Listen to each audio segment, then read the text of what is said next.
Hello students, BSc part third paper third, जिसका नाम angiosperm taxonomy and embryology है, उसका हम अध्ययन कर रहे हैं।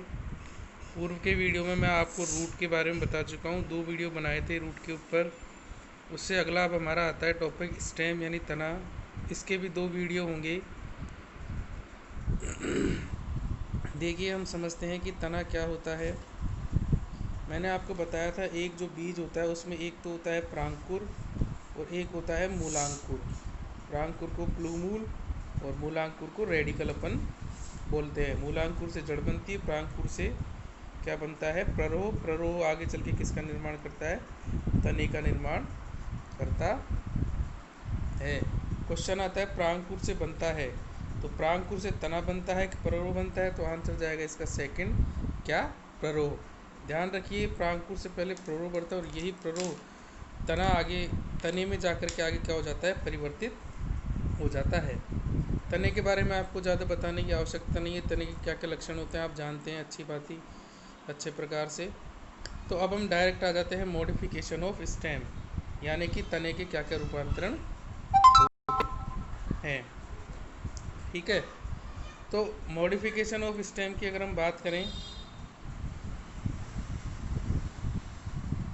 मॉडिफिकेशन ऑफ अगर स्टेम की हम बात करें तो मॉडिफिकेशन ऑफ स्टेम में देखिए 3 प्रकार के तने होते हैं। एक तो अंडरग्राउंड मॉडिफिकेशन, एक सब एरियल मॉडिफिकेशन, एक एरियल मॉडिफिकेशन।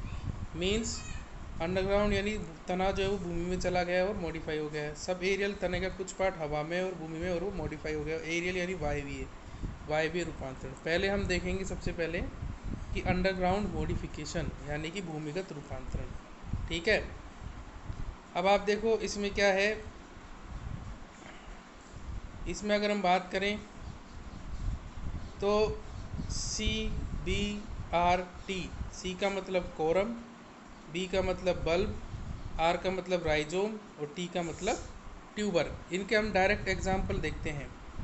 कोरम का एग्जाम्पल क्या हो जाएगा, जमीकंद। जमीकंद का बॉटनिकल नेम एमोर्फोफिलस, क्रोकस यानी केसर और ग्लेडियोलस।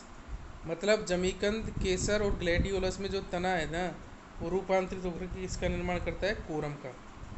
बल्ब, आपने प्याज देखा होगा, लहसुन देखा होगा और लिलीज, ये सारे के सारे किसके एग्जाम्पल है, बल्ब के। राइजोम, राइजोम का एग्जाम्पल हो जाएगा आपके अदरक यानी जिंजीबर ऑफिसिनेल और हल्दी यानी कुरकुमा डोमेस्टिका। ट्यूबर का एग्जाम्पल आपको बताइए, पोटैटो यानी आलू। इसके अलावा हेलियंथस ट्यूबेरोसम जिसको हाथी चल बोलते हैं। और राइजोम का ही एक एग्जाम्पल और होता है, क्या, केला।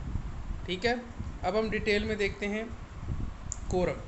कोरम का एग्जाम्पल होता है जमीन एमोर्फोफिलस, केसर और ग्लेडियोलस।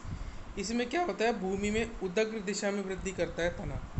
राइजोम का एक संघनित रूप ही ये होता है, प्राय आकृति में गोल, परंतु शीर्ष व आधार जो इसके क्या होते हैं, चपटे होते हैं। पर्व संधियों पर भूरी रंग की शल की पत्तियां पाई जाती है, जिनके कक्ष में एक्सिलरी बर्ड्स पाई जाती हैं, कक्षस्थ कलिका पाई जाती है। अनुकूल परिस्थितियों में शीर्षस्थ कलिका से वायवीय प्ररोह तथा एक्सिलरी बर्ड से पुत्री कोरम का निर्माण होता है।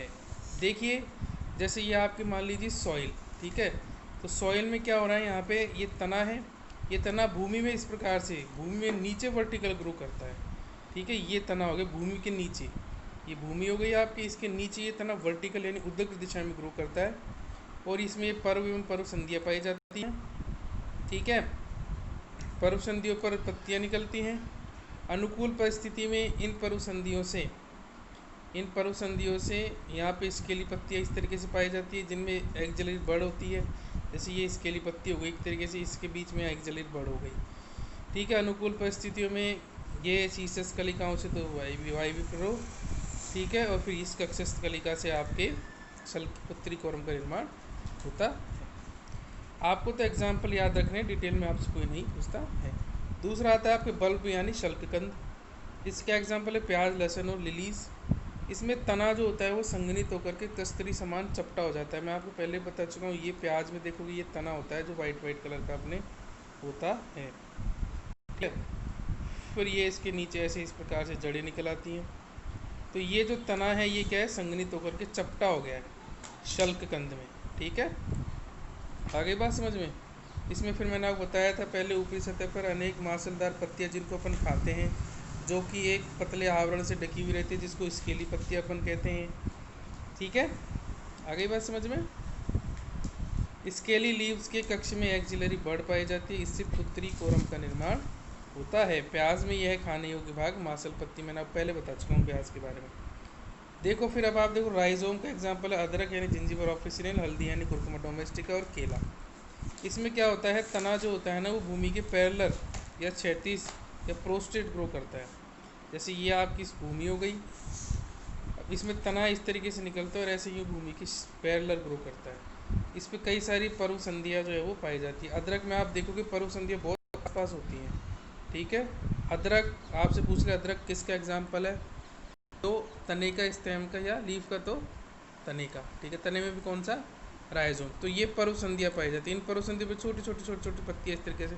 अगर आपने अदरक की संरचना यदि देखी हो, देखते होंगे आप तो घर में खूब, इस तरीके से मान लीजिए इस तरीके से अदरक होती है, तो वहाँ पे उसमें बहुत ही पास पास इस तरीके से संरचना होती है।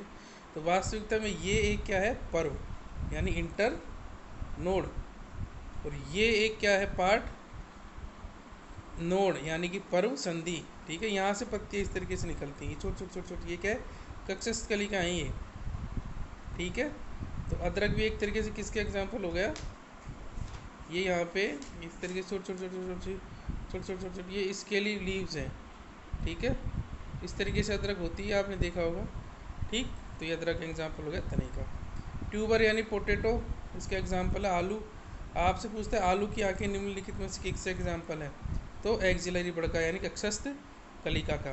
ठीक है, आइए इस तरीके से आलू होता है, यहाँ पे छोटे छोटे छोटे छोटे जो है वो कुछ पाए जाते हैं। ये वास्तविकता में एक स्केली लीव है यानी सल की पत्ती है, और इसमें यहाँ पे छोटी सी एक क्या पाई जाती है, जैसे ये एक स्केली लीफ हो गई, यहाँ पे छोटी सी ये क्या है, एक एक्सिलरी बड़ी यानी कक्षस्थ कलिका। ये कक्षस्थ कलिका ही अंकुरित होकर के नए आलू का निर्माण करती है।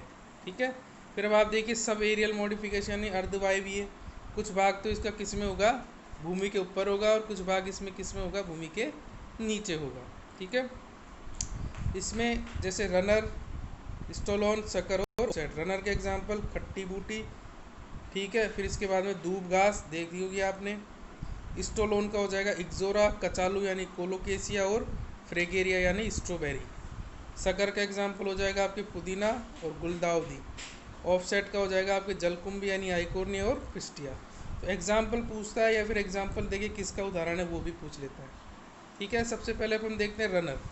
रनर यानी भागने वाला। जैसे आपने देखा होगा घास ऐसा लगता है जैसे मिट्टी के ऊपर भाग रही हो। साइनोडोन डेक्टाइलोन यानी दूब घास और ऑक्जेलिस। इसमें क्या होता है, पौधे के मुख्य तने से निकली शाखाएं भूमि के समानांतर रैंक की वृद्धि करती है। ये भूमि हो गई आपके, ये मुख्य शाखा थी घास की। अब इससे क्या है, ये पर्वसंधि थी, इससे ये शाखाएं इस तरीके से निकलती हैं। ठीक है, और ये भूमि के पैरेलल गति करती रहती है। फिर यहाँ से इससे ये शाखा निकल गई, ये भी भूमि की तरह। तो इस तरीके से ऐसे लगता है जिसको ही भूमि के ऊपर भाग रही है। ठीक है, इनसे नीचे की तरफ ऐसे जड़ें निकल आती है फिर, और इस प्रकार से ये इस मातृ पौधे से अलग हो जाती है, और ये फिर से एक नया एक तरीके से ये रनर का बन जाती है, नई घास एक तरीके से बन जाती है। स्टोलोन का एग्जाम्पल मैंने आपको बता ही दिया।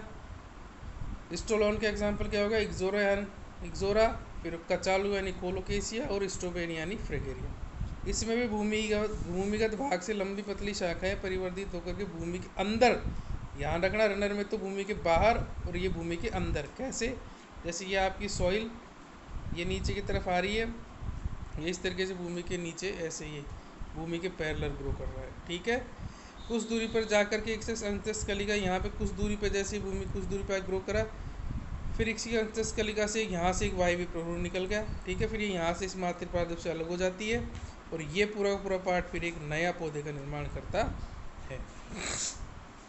ठीक है, फिर अब आप देखो शकर यानी कि पुदीना और गुलदाउदी। कुछ पौधों में वायवीय तने का आधारी भाग भूमिगत होता है।